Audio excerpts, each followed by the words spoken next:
વિદ્યાર્થી મિત્રો, આપણે ગ્રામરના ટોપિકમાં સિમ્પલ પ્રેઝન્ટ ટેન્સ મીન્સ સાદો વર્તમાન કાળ તે જોતા હતા. તેમાં આપણે ટુ રીડના, ટુ પ્લેના અહીંયા રૂપો સુધી જોયું હતું અને પછી આપણે શું જોયું હતું એના 2-3 વાક્યો પણ જોયા હતા. હવે આપણે સાદા વર્તમાન કાળમાં જોઈએ ઇન્ટ્રોગેટિવ સેન્ટેન્સ મીન્સ પ્રશ્નાર્થ વાક્યો. સાદા વર્તમાન કાળમાં ખાસ યાદ રાખવાનો ટોપિક છે પ્રશ્નાર્થ વાક્યો. તેમાં જોઈએ ઇન્વર્ઝન ક્વેશ્ચન. ઘણીવાર પેપરમાં પૂછાતું હોય છે અને એને કહેવાય ઉલટ સુલટ પ્રશ્નો. યાદ રાખજો, ઇન્વર્ઝન ક્વેશ્ચન છે ઈ કૌંસમાં પૂછાય, એને કહેવાય ઉલટ સુલટ પ્રશ્નો. અને આ જેટલા વાક્ય કરાવું ને એમાં ખાસ યાદ રાખવાનું પ્રશ્નાર્થ ચિહ્ન ભૂલવાનું નહીં. શું કહેવાનું એનું? Interrogative sentence. એ હવે આપણે જોઈએ. અને આ બધું જે સાદા વર્તમાન કાળનો મેં તમને ઉતારવાનું કીધું હતું તેમાં તે તમારે આ જોઈન્ટ કરી દેવાનું છે. આપણે આગળ જોઈએ. હજી આપણે સાદો વર્તમાન કાળ ચાલે છે એટલે આગળ જેટલું તમે ઉતાર્યું છે એના નીચે જ આ બધું લખવાનું છે. હવે સાદો વર્તમાન કાળમાં હવે આપણે શું જોવાનું છે? ઇન્વર્ઝન ક્વેશ્ચન મીન્સ ઉલટ સુલટ પ્રશ્નો. હવે જોઈએ ઉલટ સુલટમાં પહેલું વાક્ય જોઈએ. લખું છું those are trees. ઉલટ સુલટ પ્રશ્નમાં શું યાદ રાખવાનું ખબર છે તમને? એમ ઇઝ આર કે ગમે તે આપ્યું હોય ને ઈ પહેલા લઈ લેવાનું. મીન્સ પહેલા તમે લઈ લ્યો.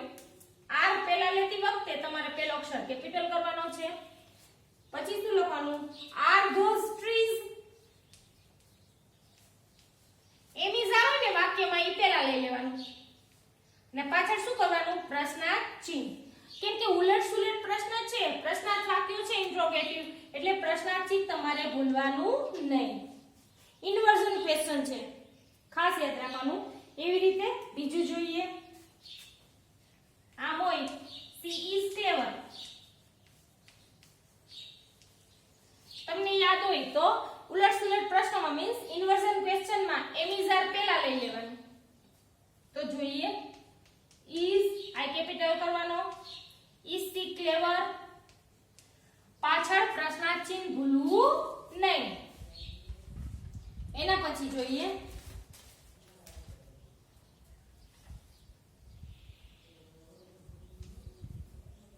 we are happy.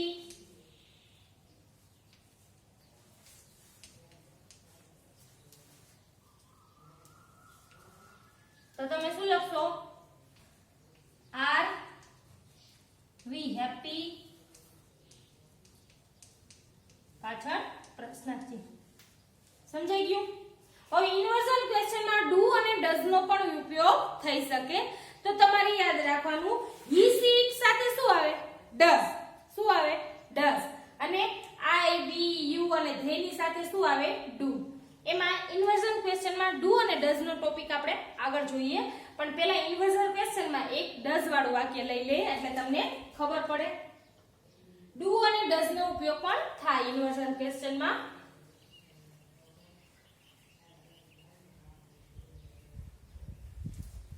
એક ઉદાહરણ કરીને તમને સમજાવું.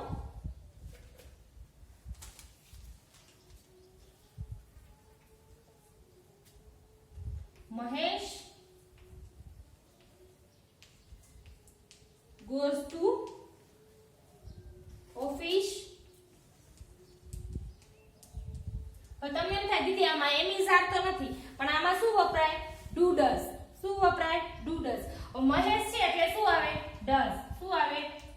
ડઝ. સમજાઈ ગયું?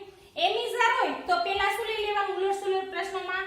એમ ઇઝ આર પેલા. પણ એમ ઇઝ આર નો વપરાણું હોય તો તમારે ઇન્વર્ઝન ક્વેશ્ચનમાં શું વાપરવાનું? ડુ કે ડઝ. હવે ડુ આઈ યુ ઈ બધાની સાથે ડુ આવે, પણ ત્રીજો પુરુષ એકવચન હોય તો એમની સાથે શું આવે? ડઝ. હવે ડઝ જોઈએ. ડઝ પછી મહેશ નું મહેશ મૂકી દેવાનું. પછી ટુ ગો ઈએસ નીકળી જશે. ઓફિસ પાછળ પ્રશ્નાર્થ ચિહ્ન. કેમ ઈએસ નીકળી ગયું? કેમ કે શું વપરાણું? ડઝ. સમજાઈ ગયું? એવી રીતે હવે ડુ વાળું જોઈએ. યુ રીડ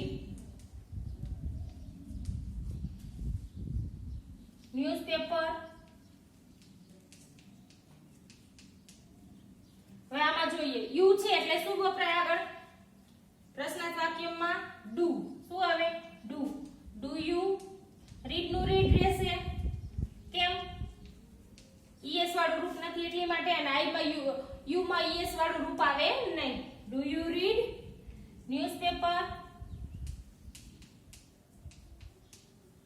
પાછળ પ્રશ્નાર્થ ચિહ્ન સમજાઈ ગયું ડુ કે ડઝ વાળું સમજાઈ ગયું ને ઇન્વર્ઝન ક્વેશ્ચનમાં ખાસ યાદ રાખવાનું ત્રીજો પુરુષ એકવચન હોય તો એમાં ડઝ વપરાય અને બાકી બધામાં ડુ વપરાય અને આમાં ડઝ માં ઇન્વર્ઝન ક્વેશ્ચન કરતી વખતે ઈએસ ને કાઢી નાખવાનું અને પાછળ પ્રશ્નાર્થ ચિહ્ન ભૂલવાનું નહીં એટલે પહેલો અક્ષર વાક્યમાં કેવો કરવાનો કેપિટલ હવે આપણે જોઈએ આગળ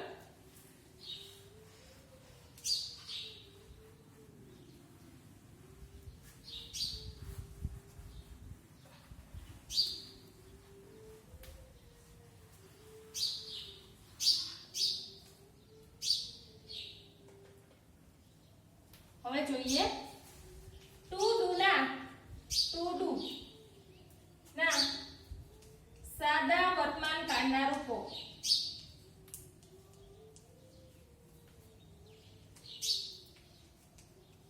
હવે ઈ હું તમને લખી સમજાવતી નથી પણ બોલીને સમજાવો એટલે ખબર પડે પેલા એ તમારે લખવાનું છે તમારે જાતે વિડિયો જોતા જશો એટલે તમને આપોઆપ ખબર પડતી જશે ટુ ડુ છે એના સાદા વર્તમાનકાળના રૂપો તો આપણે ટુ બી ના લખ્યા એવી રીતે ટુ ડુ ના લખવાનું આ એકવચન કરવાનું અને બહુવચન પ્રથમ પુરુષ બીજો પુરુષ ત્રીજો પુરુષ હવે જોઈએ આઈ ની સાથે શું આવે એકવચનમાં જોઈએ આઈ ડુ વી ડુ બહુવચનમાં યુ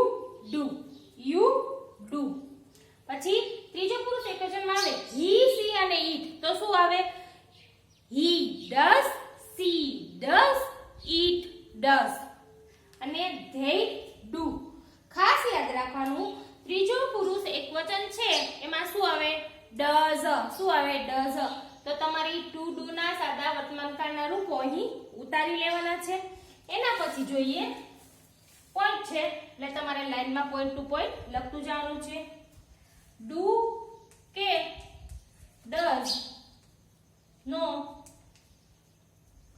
ઉપયોગ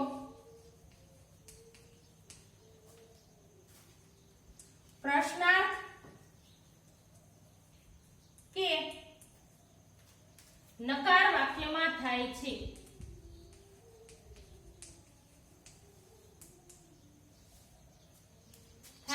આ પોઈન્ટ ખાસ યાદ રાખવાના પ્રશ્નાર્થ વાક્ય હોય તો ડુ કે ડઝ વપરાય છે અથવા નકાર વાક્ય એના પછી જોઈએ ડુ કે ડઝ છે ઈ સહાયકારક ક્રિયાપદ છે શું કહેવાય સહાયકારક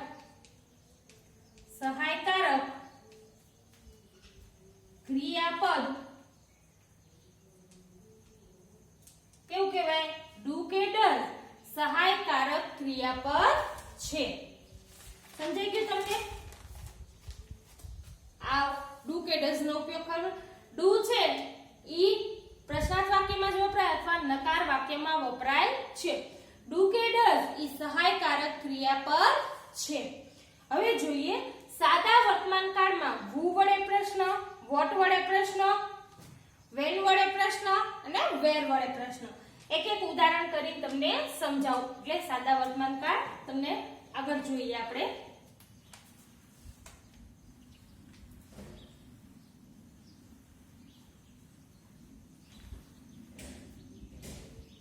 હવે તમે અહીં ઉપર મારી શકો છો ટાઇટલ હું થી પ્રશ્ન આમાં તમારે શું કરવાનું હું થી પ્રશ્ન કરતી વખતે હું એટલે કોણ કર્તાને દૂર કરવાનું શું કર્તાને દૂર કરવું કર્તા એટલે મેં એમ કીધું કે યુ ડ્રિંક કોફી તો યુ છે એ કર્તા કહેવાય શું કહેવાય કર્તા તો યુ ને દૂર કરી નાખવાનું હું થી પ્રશ્ન કરતી વખતે કર્તાને દૂર કરવું એનું ઉદાહરણ જોઈએ આપણે પેલું જોઈએ હિતેશ is a clever જોઈએ તો આમાં કરતા કોણ છે હિતેશ તો હિતેશને દૂર કરી નાખવાનું who is favor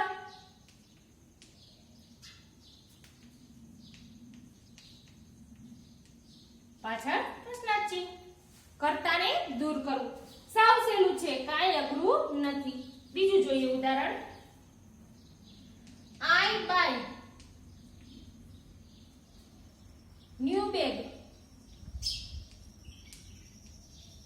તો આમાં કર્તા કોણ છે I તો I ને દૂર કરવું who buy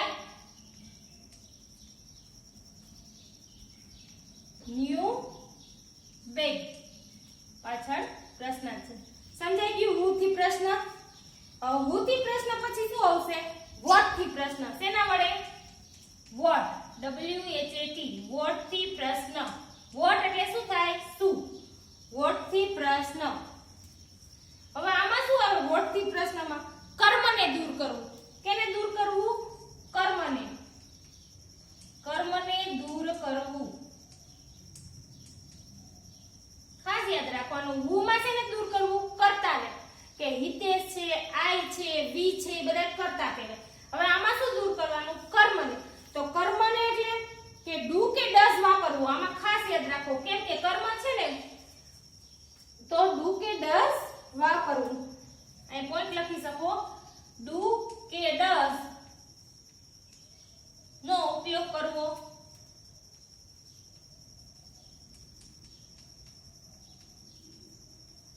એનું ઉદાહરણ જોઈએ આપણે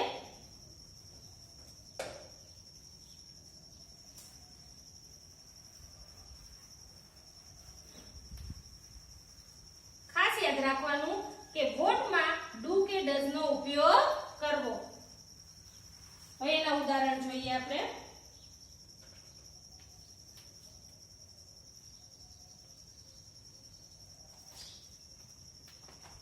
જોઈએ પેલું ઉદાહરણ we take breakfast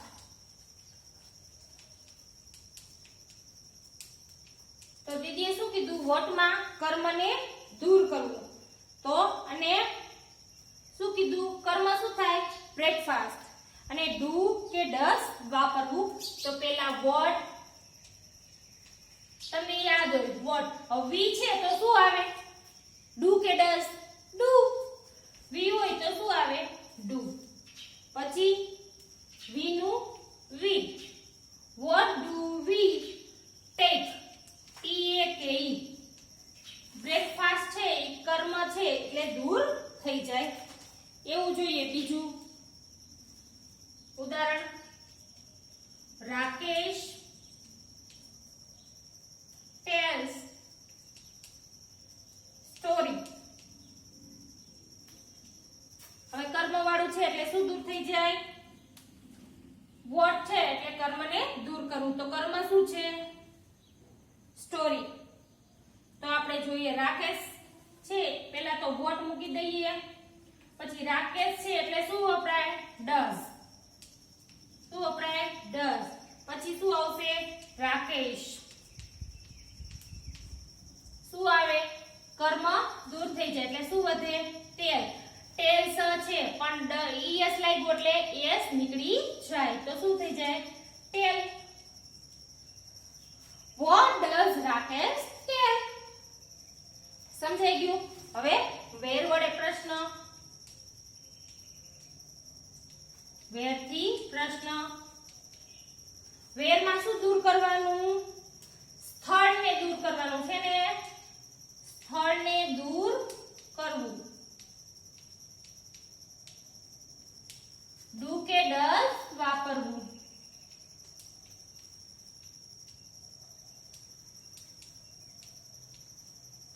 યાદ રાખજો who હોય તો કર્તાને દૂર કરવું what હોય તો કર્મને દૂર કરવું અને where હોય તો સ્થળને દૂર કરવું અને who માં do કે does નહીં વાપરવાનું what માં do કે does વાપરવું where માં do કે does વાપરવું આગળ જોઈએ હવે where ના વાક્ય જોઈએ અને યાદ રાખવાનું where માં શું દૂર કરવાનું સ્થળ શું દૂર કરવાનું સ્થળ વાક્ય જોઈએ. પહેલું વાક્ય જોઈએ. Satish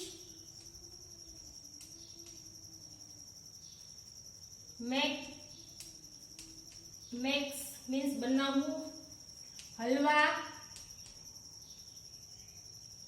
at kitchen.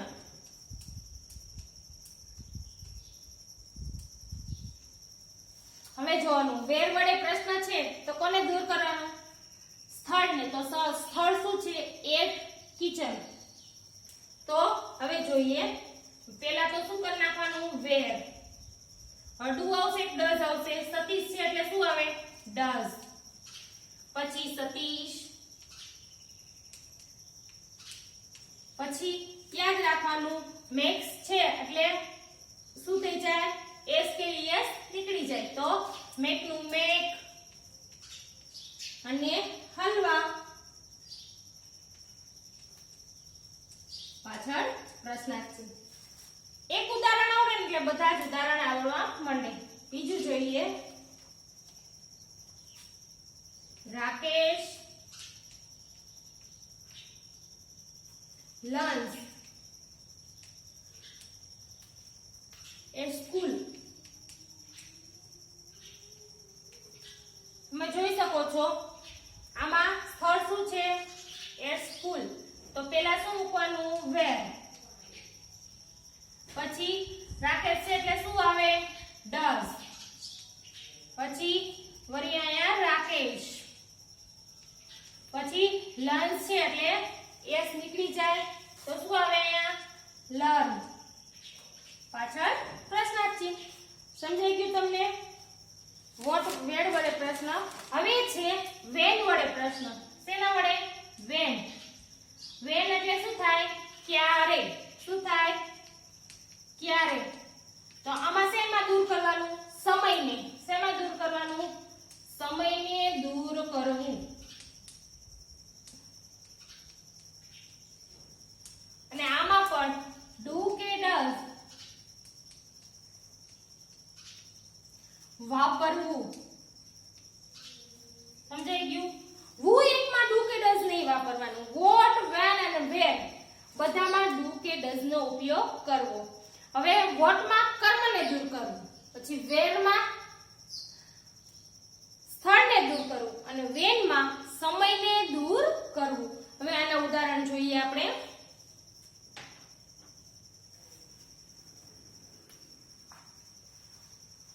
યાદ રાખવાનું વેન એટલે ક્યારે. ક્યારેમાં શું કરવાનું? સમયને દૂર કરવું.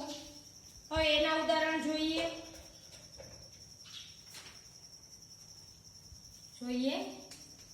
they sleep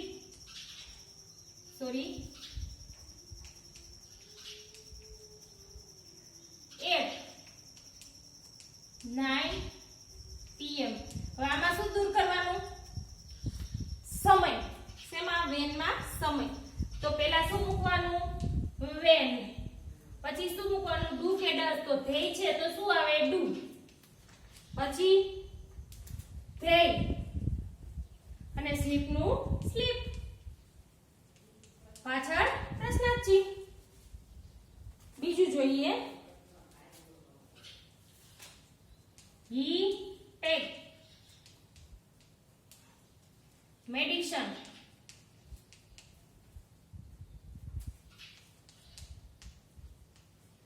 at night. આ શેનું વાક્ય છે? વેન. તો વેન માં શું કરવાનું? સમયને દૂર કરવાનું અને ડુ કે ડઝ વાપરવું. તો પહેલા જોઈએ વેન. હવે શું છે? હી છે તો હી હોય તો ડુ કે ડઝ. તો શું આવે? ડઝ. ડઝ. પછી શું આવે? હી નું હી. પછી ટેક્સ છે તો એસ નીકળી જાય તો શું આવે? ટેક. મેડિશન. પાછળ પ્રશ્નાર્થ ચિહ્ન. સમજાઈ ગયું?